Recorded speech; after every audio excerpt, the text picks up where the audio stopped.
My name's Peter. I'm very happy to be presenting here with Torie today. Thank you for having us. I am a person with functional neurological disorder, which is a highly misunderstood and stigmatized condition that was once known as conversion disorder, and before that as hysteria. So that kind of sucks. I'm not going to talk too much about my own story today,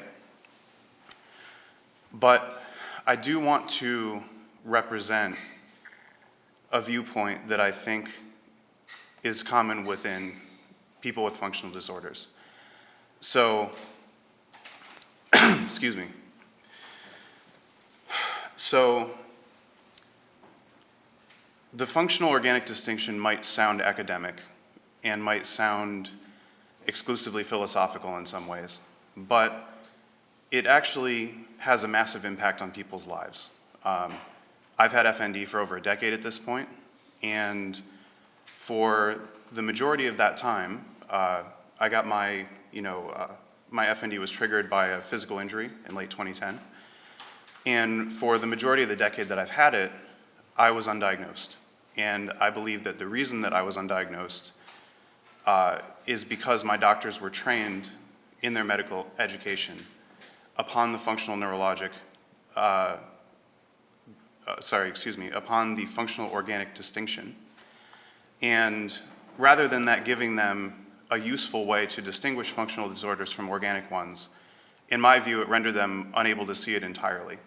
And I think that's very common, especially in the United States where I'm from, is that the functional organic distinction doesn't highlight or differentiate organic from functional. It just renders functional unintelligible. So I'll be getting into this a little bit.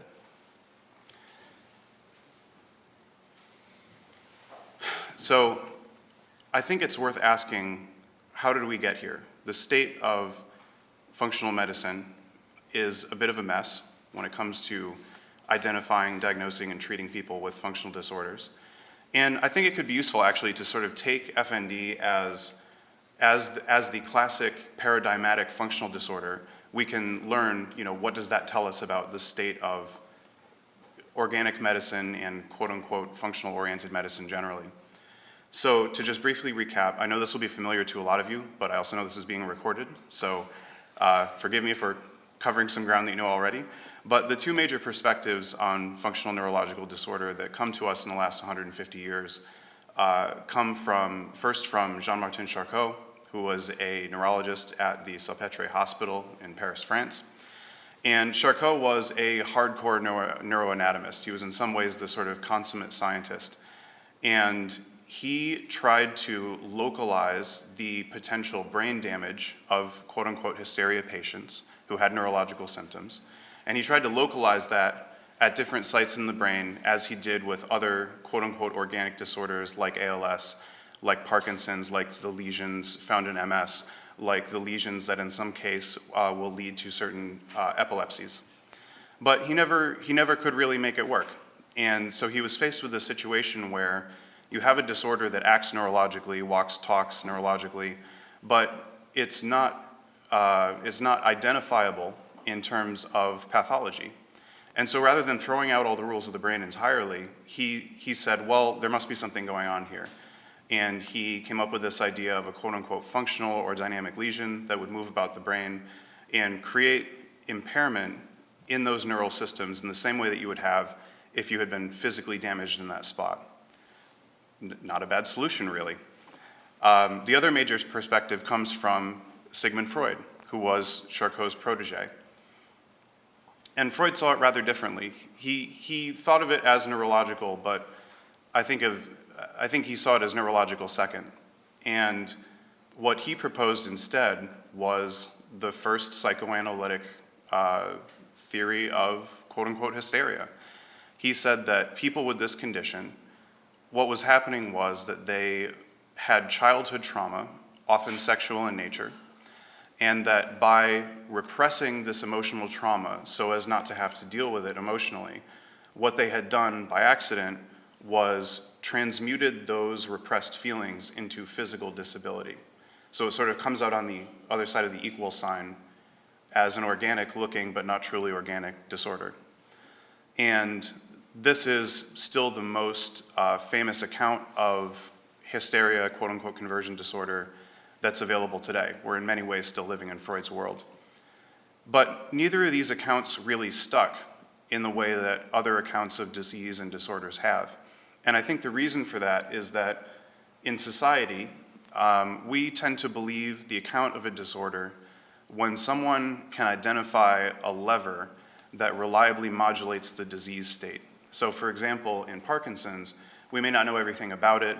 I'd argue there's still a lot to be learned about Parkinson's, but we believe that it has something to do with dopamine because if you give people with Parkinson's dopaminergic medications, their symptoms are reliably alleviated for some period of time until the medication leaves their system. And we never quite got anything like that with FND. So there was a lot of room for debate, a lot of room for dissent, a lot of room for disbelief that the condition even existed as a distinct sort of disease entity. And in the process, Charcot, tried to approach this from the neurological side and came up a bit short.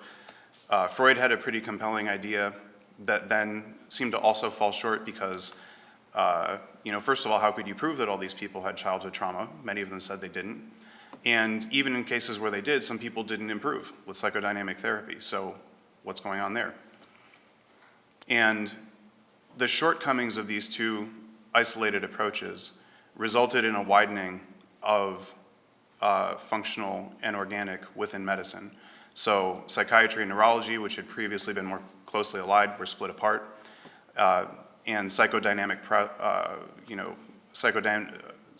psychoanalysis, the field of psychoanalysis, was born, rose terrifically, and then fell almost as hard on the lack of empirical evidence to support some of the claims that were being made. So where has this left people with functional disorders now? Well, we know that it's massively underdiagnosed. We know that in many cases, people are being told by doctors that their symptoms are simply the result of stress or a kind of a delusion that they don't have a genuine disability, they only kind of think they do. And it's resulted in a lot of confusion, especially in cases like mine, where my functional symptoms are actually pretty stable. And I think also because of my position in society as a straight white man, doctors were inclined to see my disorder as organic and one that they simply didn't understand, not something that could be understood as functional, because if I was functional, they would have expected me to be quote unquote hysterical in some way that's meaningful to them. So I'd argue that the results of the functional distinction sort of speak for themselves, that whatever uses it may have, the human rights crisis that it has created with millions of undiagnosed people who are being neglected, dismissed, abused, and so forth, that's not good enough. And so the question becomes, what can we do that might be better than that? I think it's important not to conflate our ideas about nature with what nature actually is. In this case, we've created these two sort of constructs of neurological and psychological, functional and organic, to explain how these disorders work. But I don't know that that really maps onto what's actually happening. So just to sort of cut through the mystery for a moment, let's talk about what is functional neurological disorder really. Well, the best evidence that we have now says that this is kind of a neuropsychiatric disorder. It's a disorder of embodiment, and it accepts tributaries from many sources. So you can get FND from emotional trauma, you can get it from physical injury, you can get it from viral illness, some people get it when they wake up from surgery, and there's actually a pretty high proportion of people that develop it secondarily to the neurological dynamics of other neurological disorders. So FND is very common in people with Parkinson's and MS, for example. I think given how things have been done so far, it might make sense to sort of back up and ask the basic question of what is illness? And I think that what we should do is try to orient our definition of illness around the thing that it affects, which is life. So I like to take a process view to this. So if you see life as a collection of processes like growth, development, metabolism, waste excretion, things like this, then illness can be understood as harmful alterations to those processes of life. And I'll talk a little bit about that in a moment.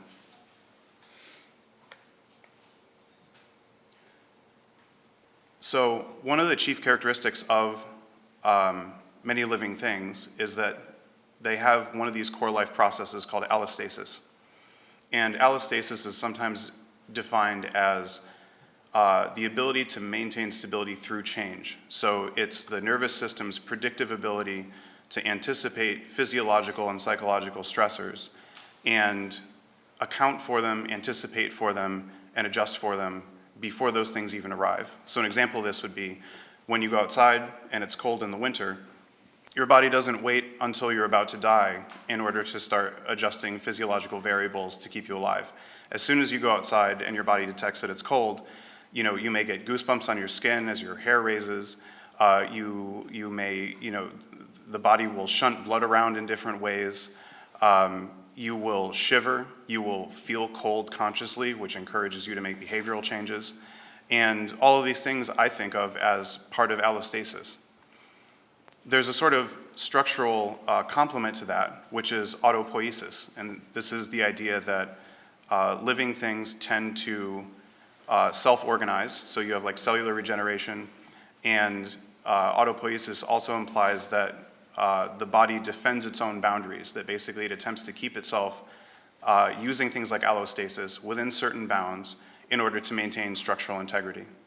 So if you think of these processes like allostasis and autopoiesis as forms of biological self-regulation that keep you alive, then illness can be understood as alterations to those processes. And this can happen at different levels of scale. So for example, you have these self-organizing processes at the cellular level, you have it at the level of individual brain areas, you have it at the level of brain networks, and you have it at sort of a meta level of psychology where we experience some of our brain processes re-represented to us in a way that we experience it subjectively as conscious experience.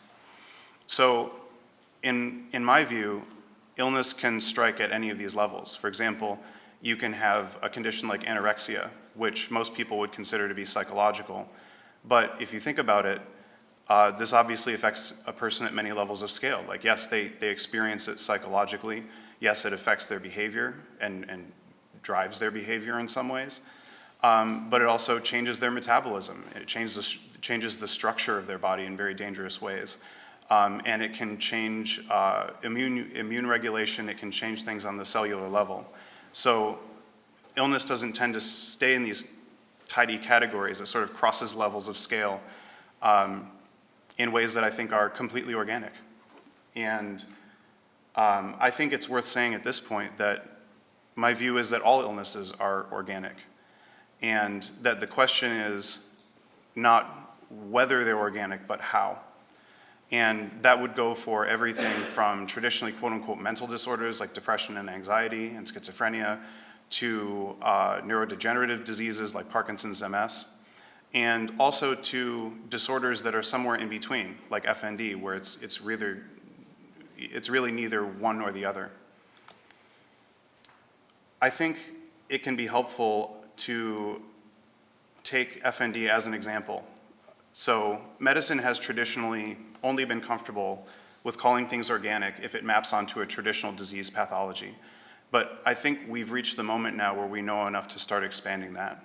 And FND provides a good example of how.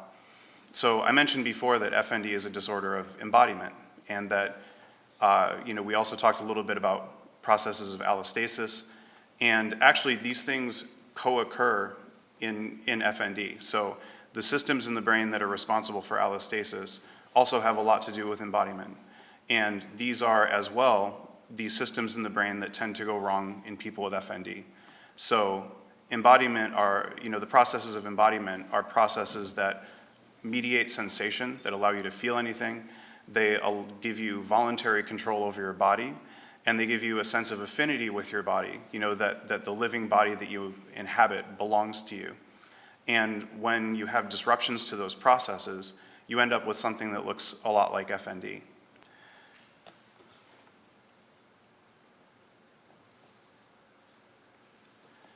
I think for that reason, embodiment provides the most powerful framework that I know of to deal with this disorder and think about it critically. Rather than trying to map FND, for example, onto just a neurological or organic basis or a psychological or functional one, I think embodiment provides a kind of third approach to this, specifically because these functional links of embodiment in which different brain areas talk to each other and associate, and in which the brain reads the body and the body sends sort of dynamic variables back to be read by the brain, these embodiment processes form the organic basis of functional neurological disorder. Put another way, the processes of embodiment are how functional disorders are organic. And I think as well, they provide the way that you get from an objective disease state, for example, cancer or Parkinson's, to the subjective experience of illness that it feels like to be in a sick body. And so I see embodiment as sort of being the bridge across the functional organic divide for that reason. In thinking about this, I've also found 3 questions that have been helpful to think through what's happening in these disorders, because just saying, all illness is organic is easy, but we still need to differentiate them on some basis, right? Like, we clearly don't think that cancer and FND are the same thing. They're not. They're different. They're both organic, but the question is how. And the 3 questions that I've typically used to think about this are: in what systems, through what processes, and at what levels of scale? And admittedly, this is more useful for someone like me who's trying to make sense of the disorder from a lived experience perspective and to think about it generally than it is to apply it in clinical practice. But I would argue that when we follow best practices for diagnosing functional disorders, we're doing pretty well anyway. I do believe that when done right, neurologists, for example, can reliably differentiate most functional disorders from most organic ones. I think there is more of a conceptual cloud that is getting in the way of the typical physician in working with this well. And so I hope that adopting some of these process views can be helpful. And I hope that as well, the current moment that we're in of this really solid seeming functional organic divide is itself a point in a process that will lead us towards a sort of more mature understanding of these disorders. And with that, I'd like to call up Torie Robinson, who's an amazing advocate. And would you like to come up and we'll take it from here? Thank you.